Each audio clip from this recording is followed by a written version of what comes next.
All right, the posture lecture. We'll go through this pretty quick. Some of you heard this yesterday, the rest of you this will be new. So if your mom's still right, sit up straight, right? Yeah. So we'll talk real quick about the plumb line. Neutral spine, neutral posture. If we can learn neutral, we're going to do a good thing. Before we go today, if we run over, I'll take you guys out in the hallway, I'll teach you this. I'll teach you a simple technique to stiffen your spine. It takes all of 2 minutes. So briefly about some of the compressive stuff. Now, here's your body. Here's your spine, basically. You should have C-shaped curve here, reverse C here. Concave, convex, concave. We all know this from trauma assessment, right? Palpate, palpate. Feel things that shouldn't be there or should be there. In the perfect world, if we drop a plumb line down from the ceiling, a builder's line or measurement line, it should contact lateral malleolus, center of the knee, trochanter of the hip, center of the shoulder, and mastoid process behind the ear. That is normal, efficient posture. What I tell my clients, what I tell my patients, what I tell professional athletes, what I tell people with chronic back problems that come to see me in my facility is I don't care why you're there. I don't. Until I can put your body in a normal, efficient, mechanical state, nothing works. Stretches won't hold. Strengthening exercises won't hold. Injurious patterns will still be there. The lecture I did yesterday talked in depth about injurious patterns. I'm not going to go into that today because I literally did a 3-hour lecture on it yesterday. We don't have time. So the bottom line is learn neutral. Best trick in the world, and this sounds funny, go home, get a broomstick. Take the broom off. Just use the stick, use a dowel rod, use a golf club, use a pool cue, doesn't matter. Put it on your back. It should contact here, face of the skull, mid-back, sacrum. Those are the only 3 points. If it contacts those 3 points, you can walk around maintaining those 3 points.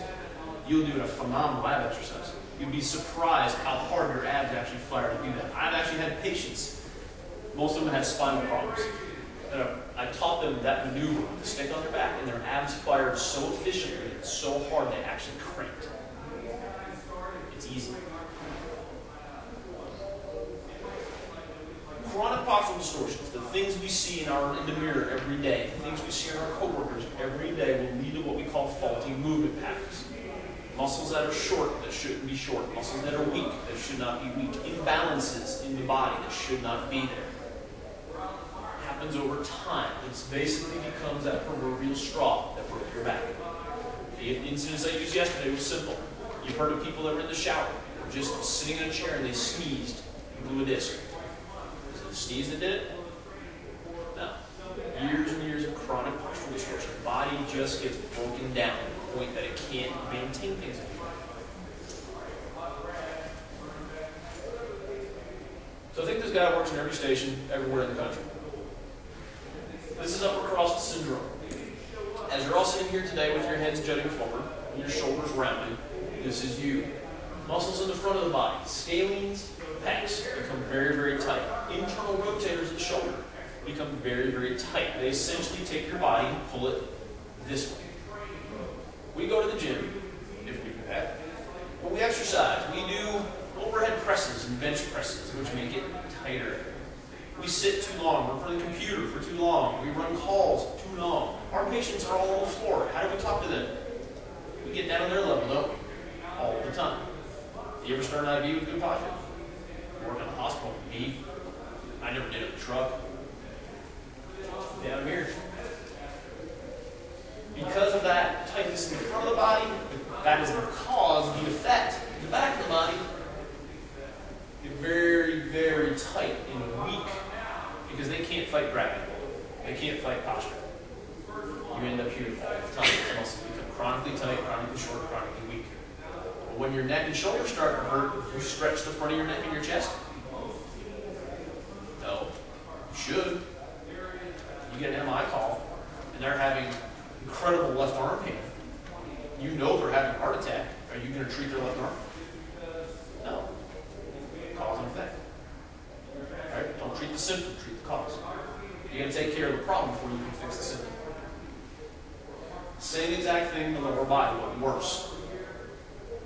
because we sit too long, because we've done improper exercise, because of our job, because we went to school for most of our lives, hip flexors become very, very tight. They cause the stabilizers on the outside of the hip to become very, very weak.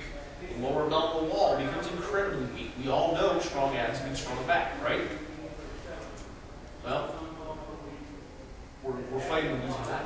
Because as that pelvis starts to shift forward, that nice curve in the low back that's supposed to be there goes away.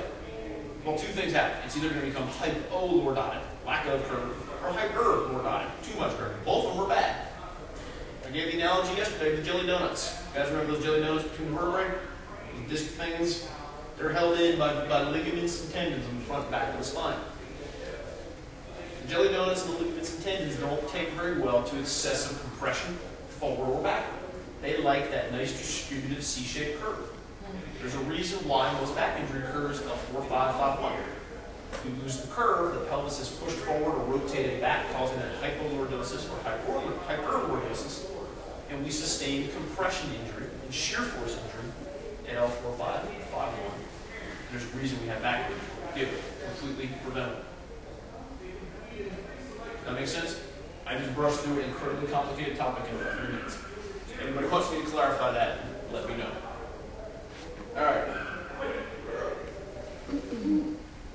Talking too much. Stand up. Let's do this now instead of later. All right, everybody knows you need a partner.